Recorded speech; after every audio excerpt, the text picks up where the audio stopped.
Assalamualaikum warahmatullahi wabarakatuh. Selamat malam. Balik lagi sama gue di channel MJ Project 7. Nah, di konten kali ini gue akan membawakan konten cerita horor.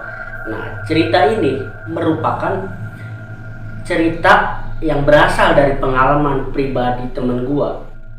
Pengalaman yang pernah dia alami, dan dia bercerita secara serius dengan gue. Dan ternyata gue berpikir cerita dia itu bagus untuk gue bawakan di konten kali ini.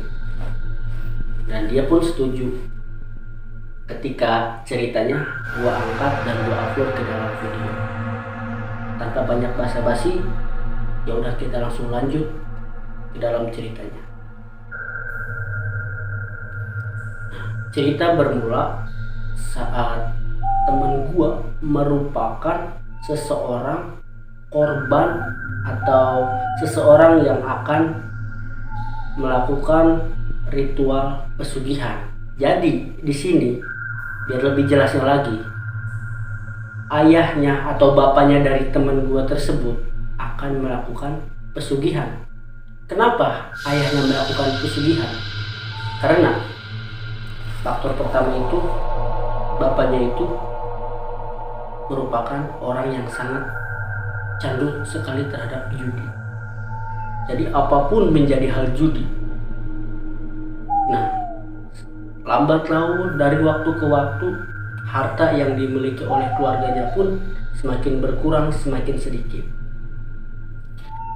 Dan seperti yang gua tahu, memang keluarga dia tersebut itu keluarga yang ekonominya serba kecukupan. Jadi waktu berlalu, 1 bulan kemudian, setelah 1 bulan berlalu, bapaknya itu hilang tanpa kabar, tanpa ada bicara sedikit pun ke keluarganya bahwa dia akan pergi kemana. Ya mungkin dalam pikiran keluarganya tersebut, ayahnya akan pergi mengadu nasib keluar kota. Dengan perasaan yang cemas dari seorang ibu atau dari ibunya teman gue itu, akhirnya ibunya tersebut memutuskan untuk mencari informasi. Dan ibunya memutuskan untuk mencari informasi ke orang-orang pintar atau biasa kita sebut dengan paranormal. Karena hal yang istilahnya ketika ayahnya pergi dan tiba-tiba, temen gue itu setiap malam itu selalu merasakan hal-hal yang aneh, hal-hal yang pertama kali yang dia alami selama seumur hidupnya. Dia bercerita kepada gue, setiap malam itu ya ketika pertengahan malam dia susah tidur, perasaan resah, gelisah. Dan hal yang anehnya itu, dia bercerita kepada gue itu, dia sering mendengar suara kereta kencana. Nah, seperti yang kalian tahu, kereta kencana itu apa? Kereta kencana merupakan alat transportasi yang sering digunakan oleh Nyi Roro Kidul dalam film-film yang pernah kita lihat. Nah, biasanya kereta kencana itu kan yang kita ketahui itu berjalan di darat atau di bawah. Tetapi temen gue itu seperti mendengar suara kereta kencana itu mengitari di atas rumahnya. Dengan perasaan yang takut, dengan perasaan yang cemas. Awalnya temen gue itu tidak mau bercerita hal tersebut kepada siapapun, atau bisa dibilang dia tidak mau terbuka dengan hal itu. Ya, selain merasakan atau sering mendengar suara-suara kereta kencana, temen gua tersebut sering merasakan sakit di bagian kepala yang begitu sakit.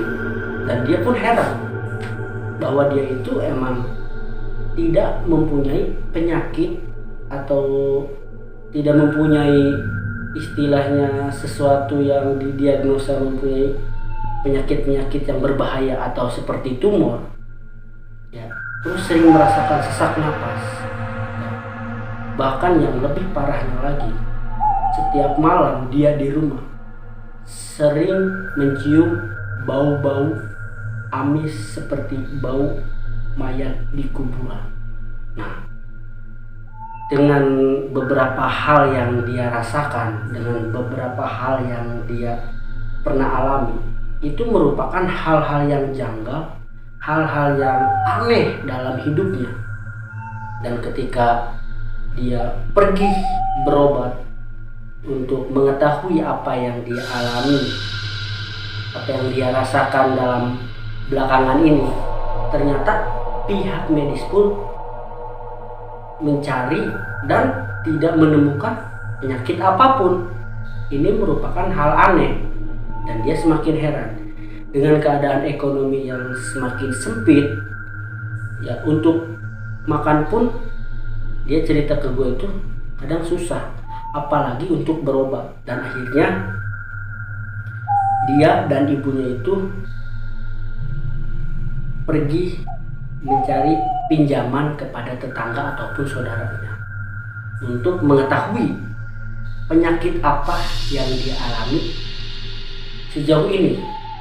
Nah, setelah ibunya pergi ke paranormal dan paranormal mengatakan hal yang di luar nalar, hal yang mungkin dianggap tidak masuk akal, bahwa beruntungnya itu seperti yang dikatakan paranormal, bapaknya tersebut itu ya mungkin kalau istilahnya telat sedikit, bapaknya itu akan benar-benar membulatkan niatnya untuk melakukan ritual pesugihan.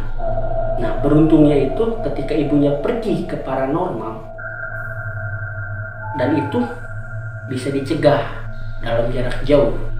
Jadi maksudnya si paranormal tersebut memberikan suatu kayak semacam sugesti, ya, kayak semacam istilahnya mungkin telepati, agar bapaknya tersebut mengurungkan niatnya untuk melakukan ritual pesugihan. Nah, setelah informasi jelas bahwa bapaknya pergi ke salah satu tempat yang gua tidak bisa ceritakan tempatnya di mana, yang jelas bapaknya itu pergi ke salah satu tempat untuk melakukan ritual pesugihan. Nah, ketika ibunya pergi ke paranormal dan akhirnya 1 minggu setelah ibunya pergi ke paranormal dan bapaknya pulang ke rumah dan dibawa oleh beberapa orang yang menggunakan pakaian kayak jaket kulit, jadi istilahnya kayak serba-serba hitam.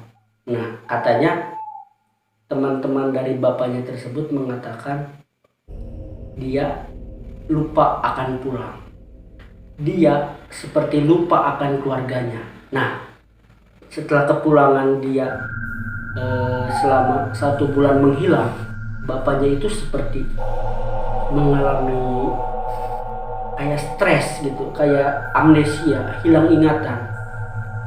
Selama beberapa minggu bapaknya baru kembali sedikit demi sedikit, dia kembali mengingat sedikit demi sedikit, dia kembali normal. Setelah ditanya oleh keluarganya apa yang akan dia lakukan, dia menjawab, karena semua ini dia lakukan karena keputusasaan, karena terhimpitnya ekonomi.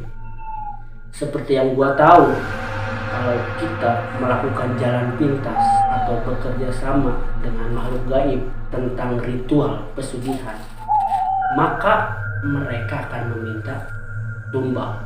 Nah, seperti yang pernah film yang gua tonton, ya, ketika dia datang ke dalam gunung, nah di situ dia sudah membuat perjanjian. Nah, ketika dikasih keris, dia suruh memilih untuk menusukkan keris ke beberapa pohon pisang. Ada yang pisang tinggi, ada yang pisang sederhana, dan ada yang pisang yang kecil. Nah, di situ di film tersebut menunjukkan bahwa itu merupakan simbol dari keluarganya, siapa yang akan dia korbankan. Nah, seperti itulah mungkin gambaran dari ritual pesugihan. Nah, alhamdulillah sampai sekarang temen gua dalam keadaan sehat dan keluarganya kembali menjadi normal, dan bapaknya pun mendapat pekerjaan yang bisa dibilang tidak besar tapi cukup untuk sehari-hari.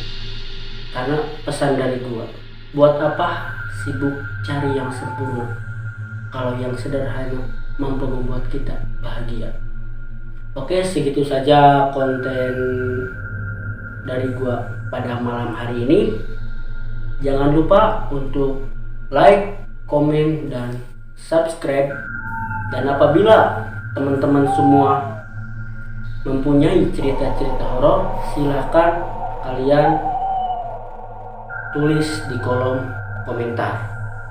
UMJ Project 7, sampai jumpa di konten selanjutnya.